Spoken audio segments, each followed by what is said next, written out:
So yun guys, welcome back to my channel, no, Eman.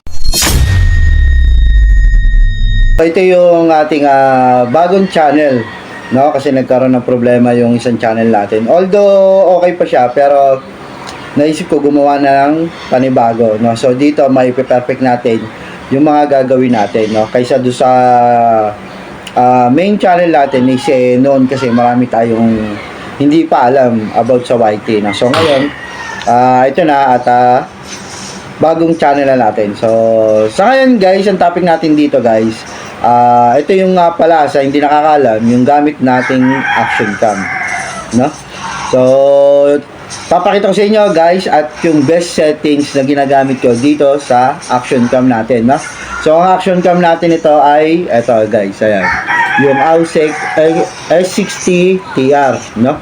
So nabili ko lang to guys sa Orange app sa Tancoro PH, no? So sa mga newbie pa, sa mga baguhan na gusto mag-motovlog, ayan guys, ito may i-recommend ako, no? Yung Ausec S60. So dual screen na siya guys. Dual screen na siya. Papakita natin sa inyo. Ayan, ang maganda dyan, dual screen, no? Ayan, no? So naka-record siya. Pindutin natin itong likod. Ayan, mapupunta sa harap. So para kahit mag-vlog kayo guys na gamit itong front, so makikita nyo pa rin, no? Ayan, no? So malalaman nyo kung nakatapat sa inyo yung camera o hindi, di ba? At ang maganda pa rito guys sa Ausec na to ay meron na siyang stabilizer.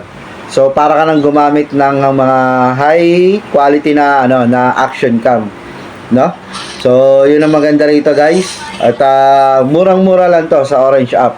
So kayang-kaya. So I think nasa 3K plus, no? And then sa Tancoro, doon nyo rin mabibili yung kanyang microphone, no? Para isang bilihan na lang kayo yung microphone niya, nasa 200 plus. So ito ang gamit natin sa pag-vlog ngayon guys, na merong stabilizer. At ito nga pala guys, kung mapapansin nyo, na parang may dikit tong ating yan. So minodify ko na to ng 185 angle na lens ng Ausec din yon guys. So mas malaking lens siya. Yung stock kasi nito guys ay 170 lang. So minodify natin na mas malaki para mas super wide siya yung itsura niya, no? And then itong takip na to, itong pinakatakip na to para lumapat is binawasan natin yan. So kiniskis natin sa liha. So kaya lumapat siya. Ayan guys, so papasin nyo, lumapat siya tapos medyo bumaba to, no? So ganyan lang siya guys. Tapos papakita ko naman sa inyo guys kung ano yung pinaka-resolution natin na ginagamit dito sa camera natin at kung anong merong mga resolution dito, no? So ayan guys, alam nyo na yung ating action cam na ginagamit, no? Ausec S60 TR, no? So bago natin simulan guys yung pagpapakita sa inyo ng mga resolution dito, so kung bago pa lang sa channel ko guys, huwag nyo kalimutan mag-like ng ating video at mag-subscribe na rin po kayo ng ating video, no? Ng channel.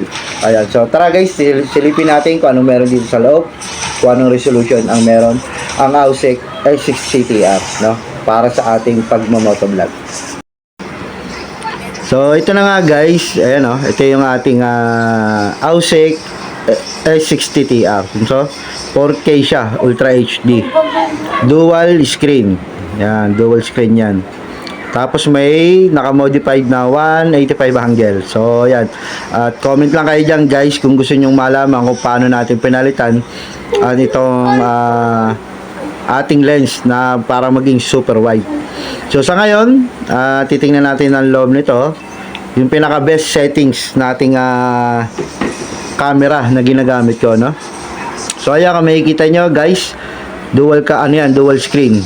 So pag pinindot nyo to dito, i-hold nyo lang tong button down, i-hold nyo lang to, tapos malilipat nyo sa harap. Ayan, so nakikita na ako, para kahit nagbablog kayo guys, kahit hawak-hawak nyo, pwede, at makikita nyo kung nakatapat sa inyo o hindi, na? Tapos i-hold nyo lang ulit kung babalik siya. Ayan. So wifi naman guys, isang pindot lang nitong down button, lalabas na yan. Tapos i-connect nyo na lang yan dun sa inyong cellphone, no? So ayan, yan ang ating wifi tsaka password. So dito naman ang resolution na gamit natin guys, click natin itong setting. Ayan, ang video resolution nya guys, ay meron siyang 4K hanggang 60 FPS, no? So may 4K 30, 2.760 hanggang 720p. Tapos 60 FPS, no? Pero ang mas ginagamit nating resolution dito ay dito lang, 1080p at 30 FPS. Para ito ay guys, kahit gabi, no, mag-automatic siya at hindi siya masyadong madilim, no? So yun ang video resolution natin. At ang image stabilization naman natin guys, syempre i-on natin. Ito yung anti-shocking, no? Para yung camera natin ay hindi gasinong maalog. Kung mapapansin nyo dun sa unang video na in-upload natin guys, yung camera natin is hindi naman siya masyadong shocky, no?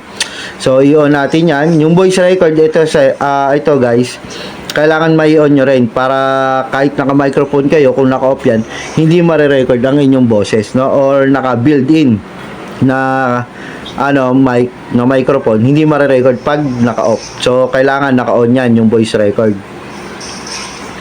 Wind noise reduction guys, kailangan naka-on din to para mabawasan yung hangin na nakukuha ng camera natin. EB, so sa akin yung EB guys, 0.0 lang, no?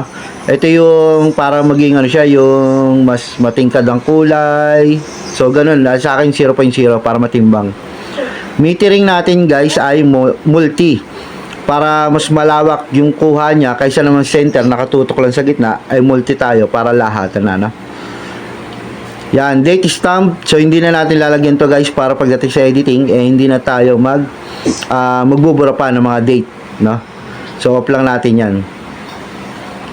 Tapos click natin ito settings ulit. Sounds. Yan, syempre ito yung shutter, yung sa camera, boot up, ito yung mga tunog dito sa ating camera, pati itong beep. So i-off lang natin lahat yan. Angle. Ito yung sasabi ko sa inyo guys, yan, meron tayong wide, medium, narrow. So syempre dun tayo sa wide para mas malawak yung kuha. Tapos diving mode. Itong diving mode guys, ito yung ginagamit pag nilagay dun sa ating waterproof case, no? So pag lulublob kayo ng tubig, so pwede nyo ngayon yan para maganda ang record nyo, no? Pero tayo, hindi naman tayo lulubog sa tubig, so i-off lang natin yan. Yan, effect. Yung effect, normal lang. So meron tayo dito BW, natural, negative, warm, brightness, contrast, no? So sa atin normal lang para natural lang ang kulay. Tapos driving mode. Ito guys, in-off ko yan. In-off ko lang siya kasi ang driving mode, pag in-on nyo yung kanyang action cam, automatic na magpi-play siya, no? Pagka galing sa off, pag in-open nyo, automatic mag-on na. Pero sa akin, manual lang, kaya i-off ko lang siya. Para ako na mismo magpipindot kung kailan ko gustong mag-record. Ito yung tatawag natin guys, pagka microphone, no? Ayan. Itong microphone, itong built-in, ito yung dito sa may ating action cam, kahit walang external mic, no? So, syempre tayo motovlogging, nakalagay sa helmet at naka-close yung visor natin, kailangan natin external mic, no? So, yan siya guys. Upside down, yan. So, sa akin naka-off lang to guys. Ito yung sa screen na magbabaliktad-baliktad. So, tingnan nyo guys ha. Ayan, oh. So, bumaliktad na.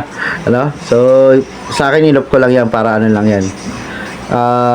Screensaver. So, sa akin sa screensaver, guys, 1 minute lang nilagay ko para hindi siya magkukonsumo ng malakas sa battery. So, 1 minute para tong screen na to, pagkahabang nagpe-play na 1 minute, mamamatay siya. Pero yung recording, tuloy-tuloy pa din, no? So, sa akin, 1 minute lang. Auto power off. So sa akin, auto power off, in-off ko to kasi guys, ito yung halimbawa na tapos sa kayo mag-video pero naka-on pa rin yung camera nyo. After 1 minute or 3 minutes, so kung saan ang mamamatay yan, no? Basta hindi kayo nagre-record. So sa akin, in-off ko lang yan para pag meron akong part na gustong videoan agad, so ino-okay ko na lang, piniplay ko na lang. Kaya in-off ko yan. Tapos power frequency, so 50 Hz o 60 Hz. So mas the best 50 lang tayo guys para hindi kasi nung maano sa battery, na. White balance. So ito yung sasabi sa inyo guys. Auto. Yung white balance, ito yung halimbawa daylight shade, yung mga ganyan. tungsten light, fluorescent. Ito yung halimbawa ay pag nagkukuha kayo ng video, halimbawa maaraw, o magkukusang mag-adjust siya. Pag medyo madilim, maulan, nag-automatic na siya guys. Kaya auto lang nilagay ko. Pero pwede nyo naman yan iset kung gusto nyo, no?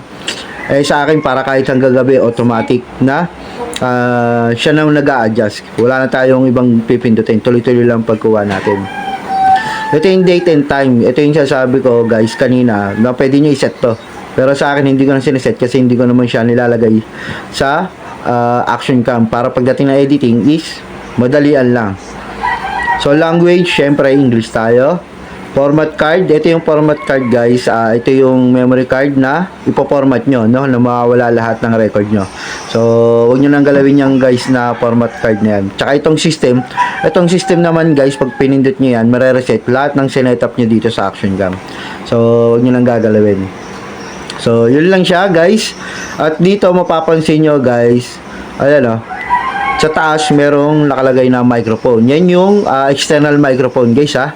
Tandaan nyo, external microphone. Pero pagka naka-built-in tayo, built-in na ito. Microphone. Ito, pag naka-built-in, mapapansin nyo, ayan, nag-iiba siya, no? So, para siyang mic ng, yung mga sa live, no?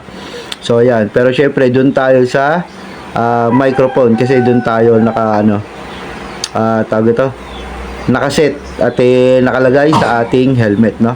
So, external, yan.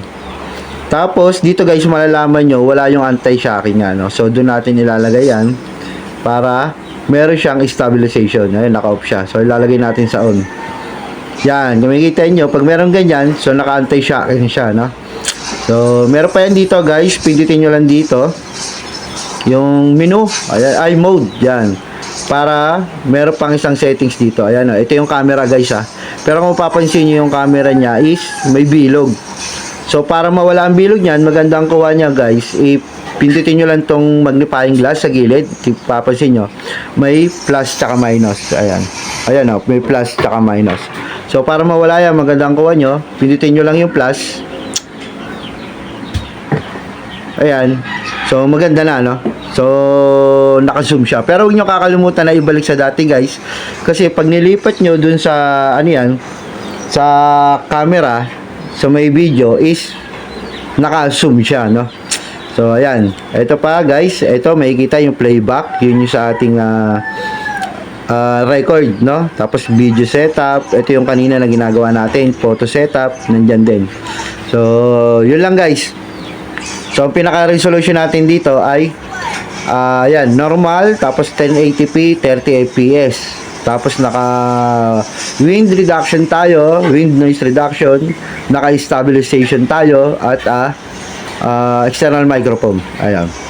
So, yun lang guys ang ating best settings dito sa action cam na to. Pero pwede rin kayo dito gumamit ng guys, na 1080p 60 fps. Pero sa akin 30 para hindi na masyadong malakas sa ating yung magkukonsumo ng memory card. Di ba? So, ayan guys, I hope at nagustuhan nyo itong quick review natin, no, at kung ano yung gamit nating action cam. So, kung may katanungan ka guys, mag-comment na lang sa baba. Ayan, and then huwag nyo kalimutan mag-like ng ating video. I-share nyo na rin po ang ating video. At huwag nyo lang kalimutan mag-subscribe sa ating bagong channel na Eman. So, Eman Motovlog. So, ayan, hanggang sa muli guys, comment kayo dyan sa baba kung anong gusto nyo pang malaman dito sa ating pagmamotovlog. So, hanggang sa muli, and ingat kayo palagi. God bless.